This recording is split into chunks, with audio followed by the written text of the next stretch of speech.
ओम शांति शांति शांति। ओम।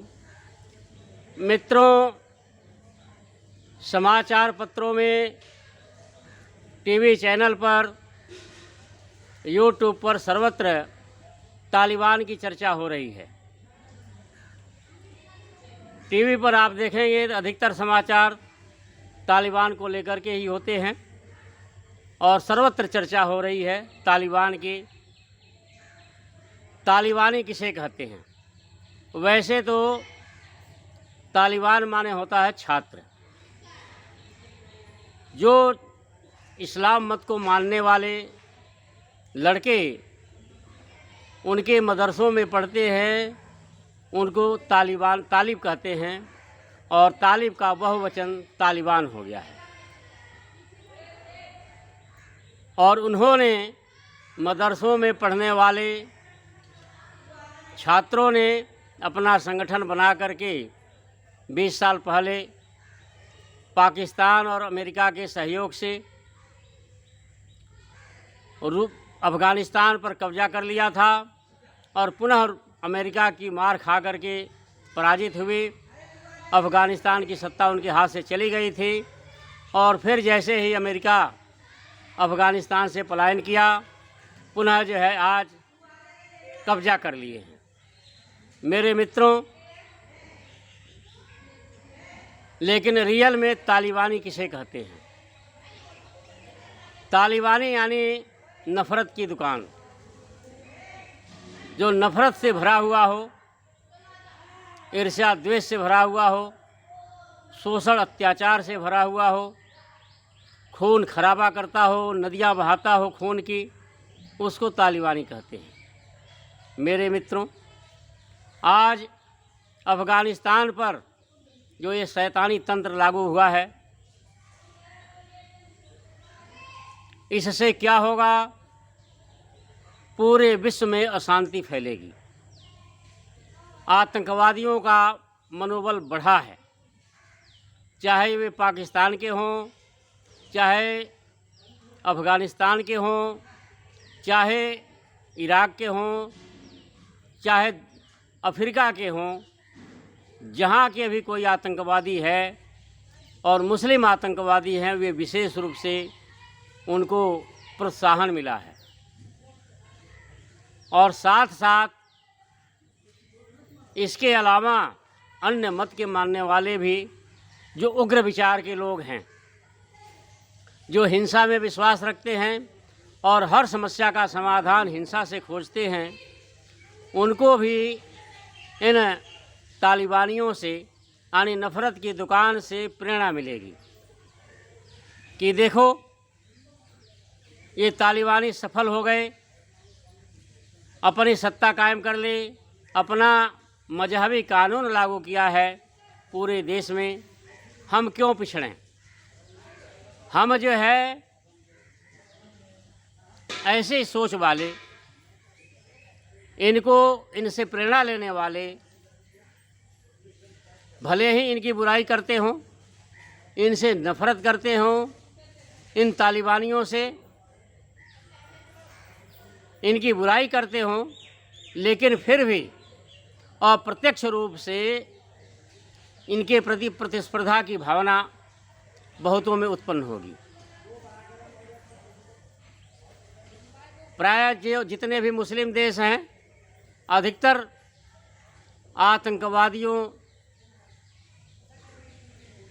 आतंकवादियों से परेशान हैं और फिर भी उन्हीं देशों के लोग, उन्हीं मुस्लिम देशों के लोग इनका समर्थन भी करते हैं, इनका पालन पोषण भी करते हैं और परेशान भी होते हैं। वे भी इन तालिबानियों से प्रेरणा लेंगे और इनके अतिरिक्त बहुत से ऐसे लोग जो उग्र विचारधारा को रखते हैं और मजहबी कानून को, मतवादी विचारधारा को अपने देश में लागू करना चाहते, वे भी इनसे प्रेरित होंगे और प्रेरित होकर के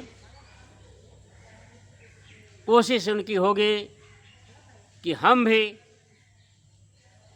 सफल हों हमारे देश में भी इसी प्रकार का मजहबी कानून हो, मजहबी विचारधारा लागू हो, और फिर क्या होगा, सर्वत्र जो है अशांति का वातावरण उत्पन्न होगा। जो इनकी विचारधारा से अलग लोग हैं,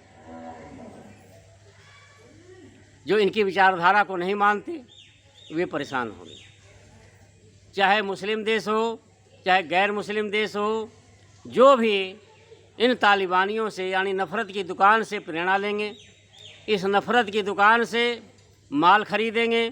क्या माल खरीदेंगे? आतंकवाद खरीदेंगे, और वे सर्वत्र जो है अशांति का वातावरण उत्पन्न करेंगे।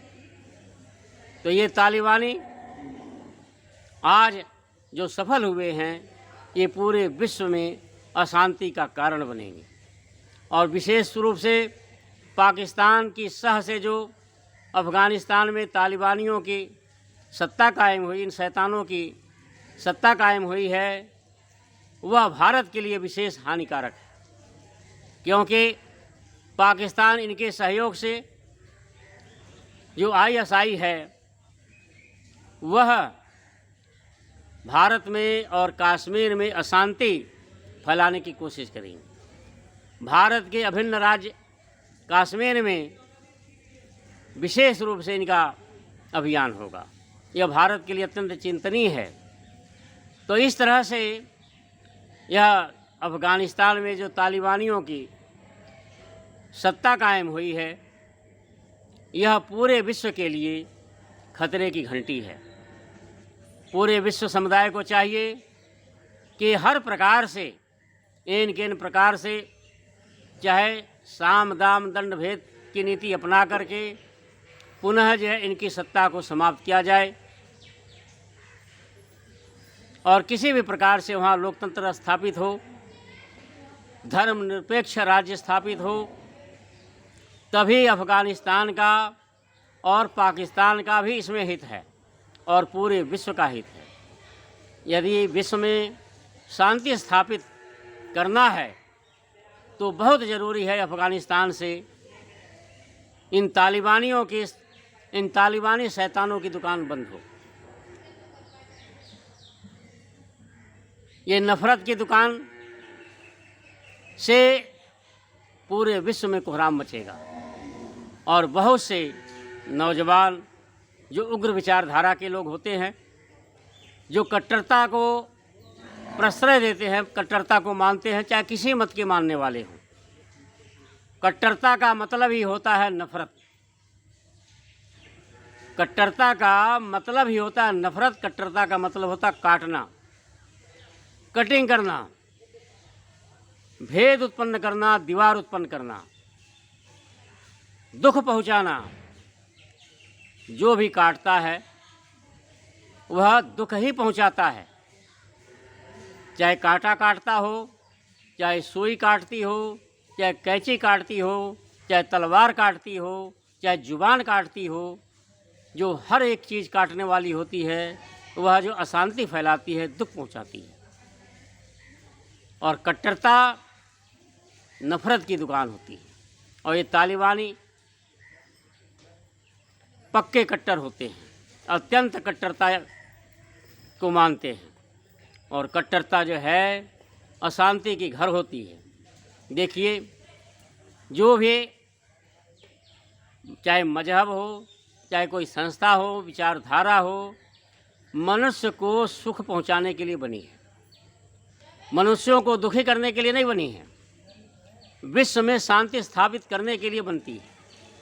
यदि जिस व्यवस्था से, जिस कानून से, जिस विचारधारा से मनुष्यों में अशांति फैलती है, मनुष्य प्राणी दुखी होते हैं, आपस में लड़ते हैं, वह कानून निरर्थक है।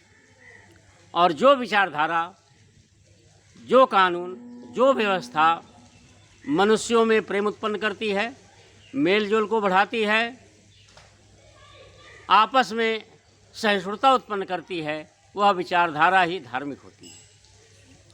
धार्मिकता क्या है?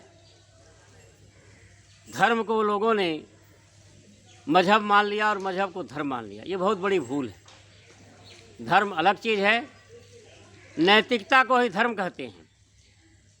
हमारे जितने भी प्राचीन शास्त्र हैं और प्राचीन ऋषि मुनि हैं, जितने भी ऋषि मुनि हुए, उनकी विचारधारा को, उनका जीवन चरित्र हमारे सामने उपस्थित नहीं है।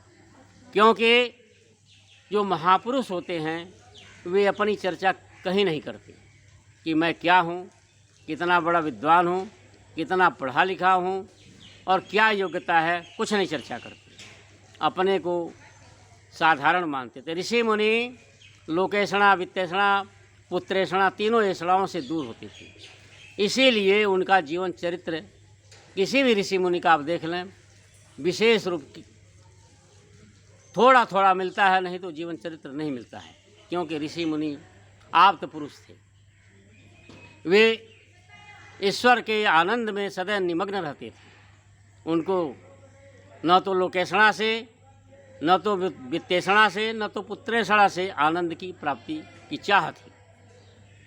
तो ऋषि मुनियों का जीवन चरित्र नहीं मिलता, उनकी विचारधारा मिलती है। उनकी विचारधारा क्या है, कहाँ है? तो उन्होंने 6 दर्शनों का निर्माण किया, उपनिषदों का निर्माण किया, ब्राह्मण ग्रंथों का निर्माण किया। इन ग्रंथों में लेश मात्र भी ईर्ष्या, द्वेष, नफरत नहीं। विश्व बंधुत्व, वसुधैव कुटुंबकम की भावना है। कहीं पर भी किंचित मात्र कहीं कोई दिखा दे कि ऐसी बात हो। और भगवान मनु के बारे में बहुत सी भ्रांतियां हैं, लेकिन निष्पक्ष होकर के और स्वच्छ हृदय से जो मनुस्मृति को पढ़ेगा और स्वीकार करेगा कि इसमें गड़बड़ घोटाला निश्चित रूप से हुआ है। क्योंकि भगवान मनु स्वयं कहते हैं, न्याय की बात करते हैं कि शूद्रों के साथ जो है उनका बल्कि सहानुभूति है और कठोर दंड का विधान ब्राह्मणों के लिए किया है। राज कर्मचारियों के लिए ज़्यादा कठोर का विधान किया, शूद्रों के साथ कम कठोरता का व्यवहार किया है। ये ऐसा विधान। तो इस तरह से कैसे हम कह सकते हैं कि भगवान मनु शूद्र विरोधी थे, शूद्रों के प्रति अत्याचार की भावना रखते थे? तो ऋषि मुनि हमारे बहुत उच्च कोटि के विद्वान थे, धार्मिक थे, परोपकारी थे, धर्मात्मा थे, ऋषि मुनि थे, आप्त पुरुष थे। उनके विचारों को देखें, सर्वत्र जो है वसुधैव कुटुंबकम सर्वे भवन्तु सुखिनः की बात थी। लेश मात्र भी वर्ग, समुदाय, जाति की चर्चा नहीं है। तो मेरे मित्रों, धर्म हमें यही सिखाता है, परस्पर प्रेम, करुणा, दया, प्रेम सिखाता है, आपस में मिलकर रहना सिखाता है। और मजहब, विचारधाराएं जो होती हैं सबकी एक जैसी नहीं होती हैं। विचारधाराएं जो है लोगों की, कोई नफरत सिखाता है, कोई कुछ अच्छी बातें भी सिखाता है। तो हमें ऋषि मुनियों के मार्ग का अनुसरण करना चाहिए। और आज जो है ये तालिबानी जो नफ़रत की दुकान है, हमें प्रयास करना चाहिए, आवाज़ उठानी चाहिए कि ये नफ़रत की दुकान बंद हो। क्योंकि इस नफ़रत की दुकान से केवल मुस्लिम लड़के ही नहीं भटकेंगे, बल्कि अन्य मत के मानने वाले भी, जिनकी विचारधारा उग्र है, जो हथियारों के प्रयोग से ही सारी समस्याओं का समाधान खोजते हैं, वे इनसे प्रेरणा लेंगे। और फिर क्या करेंगे? समाज में नफ़रत फैलाएंगे, ईर्ष्या द्वेष फैलाएंगे और सर्वत्र अशांति का वातावरण उत्पन्न कर देंगे। तो मेरे मित्रों, आज बहुत बड़ी समस्या विश्व के सामने उपस्थित है कि अफ़गानिस्तान में तालिबानी शैतानों की शासन कायम हुआ है। पूरे विश्व को इस पर विचार करना चाहिए और भरसक प्रयास करना चाहिए। चाहे भले ही बल का प्रयोग किया जाए, लेकिन इनकी सत्ता को समाप्त करने का प्रयास करना चाहिए।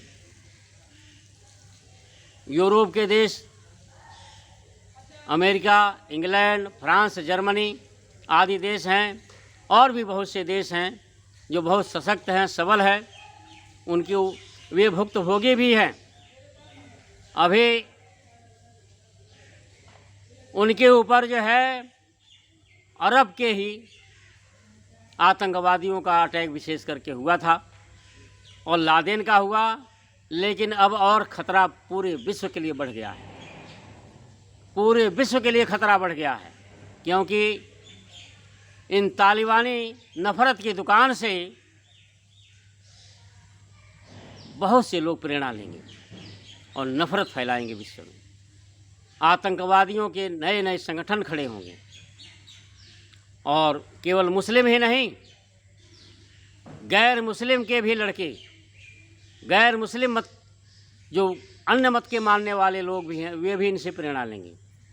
इनकी दुकान पर नफ़रत को ये भी खरीदेंगे और नफ़रत से भरपूर होकर के नफ़रत फैलाएंगे।